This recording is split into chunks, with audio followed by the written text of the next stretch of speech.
Bonsoir Madame Le Pen. Bonsoir. Merci d'avoir accepté notre invitation. On vous a très peu entendu depuis les élections régionales il y a 2 mois. Votre parti était arrivé en tête dans 6 régions sur 13, si j'ai bonne mémoire. Vous n'en avez conquis aucune. Ce week-end, vous avez réuni les responsables du Front National en séminaire. C'était pour comprendre les raisons de cet échec.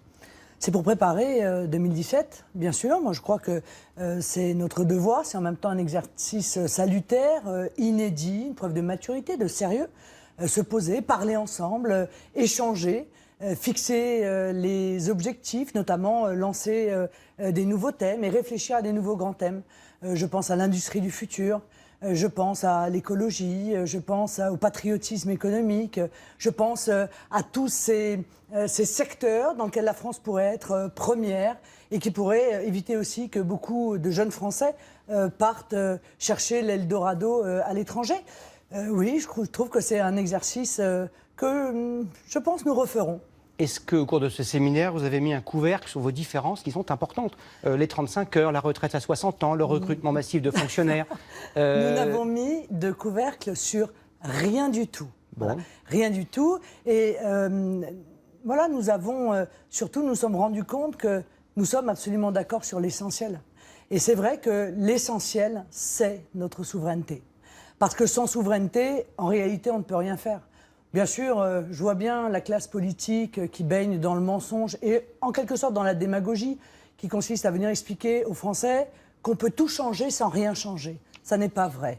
Moi, je suis la candidate de la vérité, même si elle est difficile à dire, même si elle est difficile à entendre, mais je ne pense pas que parce qu'il y ait une difficulté, il faille tomber dans la facilité. Et donc, seriez-vous d'accord pour dire que vous êtes finalement un parti conservateur? On ne touche pas aux 35 heures, on ne touche pas à l'âge légal de la retraite, 60 ans, et on embauche de nouveaux fonctionnaires. Je vous repose la question. Permettez-moi de vous dire non, vous n'avez pas que si on parle de conservatisme, on peut en parler. Peut-être est-ce un progrès, je n'ai pas de jugement, mais je vais vous dire, on ne moi, touche pas à crois cela. que c'est surtout la classe politique qui est extrêmement conservatrice en réalité, et même presque parfois ringarde, qui se bat pour défendre un modèle qui était un modèle rêvé, celui de l'Union européenne, et qui s'est révélé être un échec, être totalement défaillant, et il reste accroché à ce rêve sans vouloir regarder la réalité de ce que nous vivons. Nous sommes au contraire extrêmement modernes quand nous menons cette réflexion et lorsque nous pointons du doigt ce que personne ne veut voir. Vous me parlez des 35 heures, vous me parlez de la retraite à 60 ans. Sérieusement, ça fait 20 ans que j'entends parler de ça.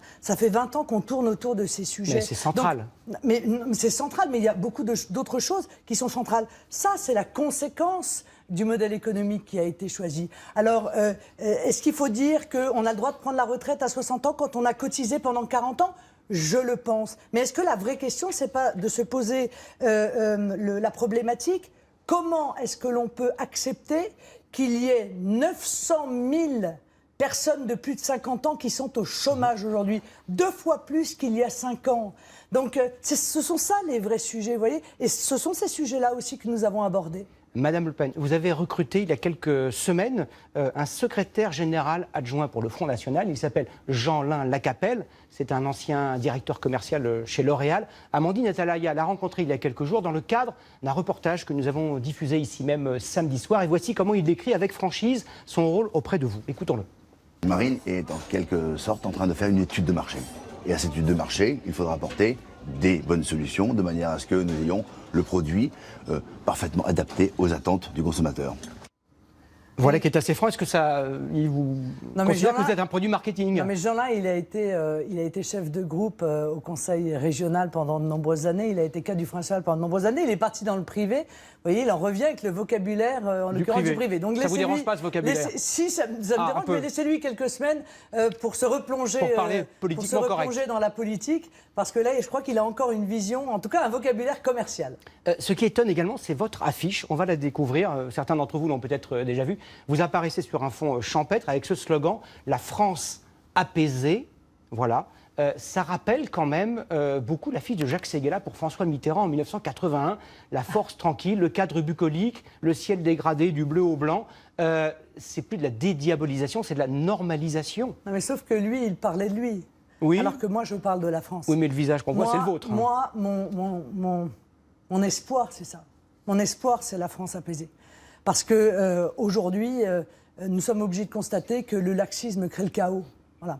Et que l'autorité apaise, que la nation unit, que le communautarisme divise, que le progrès économique rassemble et la précarité, elle sépare. Elle jette tous contre tous. On le voit bien d'ailleurs. Et c'est un peu ce que fait le gouvernement d'aujourd'hui et le gouvernement d'hier. Jeter les chômeurs contre les salariés français contre les salariés qui viennent travailler dans notre pays détaché, par exemple, les travailleurs contre les retraités. Moi, je crois qu'il y a une grande opération de réconciliation à effectuer dans notre pays. Et si je puis me permettre, je partage la vision de Raymond Aron sur l'État. L'État doit être respecté à l'extérieur et en paix à l'intérieur. Et croyez-moi, il y a beaucoup de travail compte tenu de l'énergie que met ce gouvernement à laisser pourrir la situation et à laisser se multiplier les conflits dans notre pays. A priori, Raymond Aron, c'est tout ce que le Front National exècre. Il était atlantiste et libéral au sens politique et économique du terme.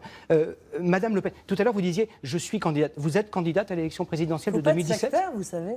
Pas du tout, il faut être ouvert et changer d'avis. Vous êtes candidate à l'élection présidentielle de 2017, formellement ? Oui, je suis candidate à l'élection présidentielle de 2017, oui, oui. Donc si vous avez vos 500 signatures, ce qui ne semble pas faire de doute, vous êtes candidate. Oui, je serai candidate. Sur ce slogan-là, la France apaisée. Oh, je verrai, nous verrons si c'est sur ce slogan-là. Mais en tout cas, je serai candidate parce que, encore une fois, je pense que la vie politique française a besoin de vérité, la vie politique française a besoin de courage, elle a besoin de gens qui croient en ce qu'ils défendent.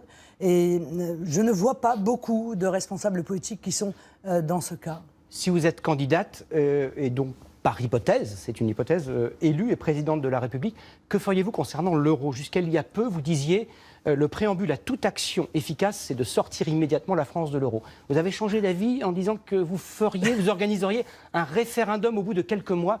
Où en êtes-vous ? Allons-nous, si vous êtes présidente de la République, sortir in petto de l'euro ? Il n'a jamais été question de cela, monsieur. Jamais. Ah, si. Jamais. Il y a plus de 4 ans, et c'était dans mon projet présidentiel d'ailleurs, que j'ai indiqué de la manière la plus claire qui soit que j'entrerai en négociation avec l'Union européenne. Tiens, c'est exactement ce qu'est en train de faire la Grande-Bretagne, je vous signale, qui d'ailleurs organise un référendum pour ou contre la sortie de l'Union européenne. Donc l'idée, c'est la négociation sur 4 sujets essentiels.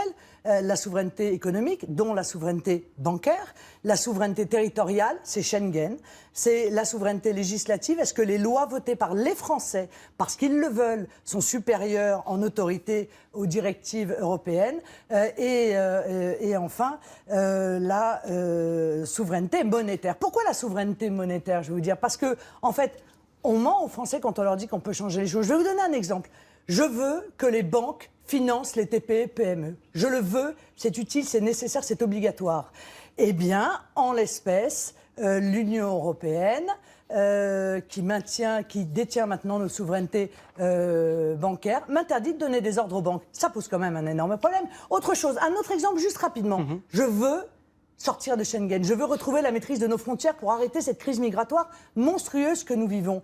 Eh bien, si l'Union européenne le décide, elle peut faire comme elle a fait pour la Grèce ou pour le Portugal, c'est-à-dire, en mesure de rétorsion, couper le robinet des financements des banques et on se retrouverait demain à être obligé de tirer seulement 100 € aux distributeurs. Je veux dire, à un moment donné, soit on résiste, soit on se soumet. Mais moi, encore une fois, je suis la candidate de la vérité. Je ne viens pas vendre des mensonges aux Français et leur expliquer qu'on peut tout changer sans rien changer. Merci beaucoup, Madame Le Pen, d'avoir accepté de répondre à nos questions.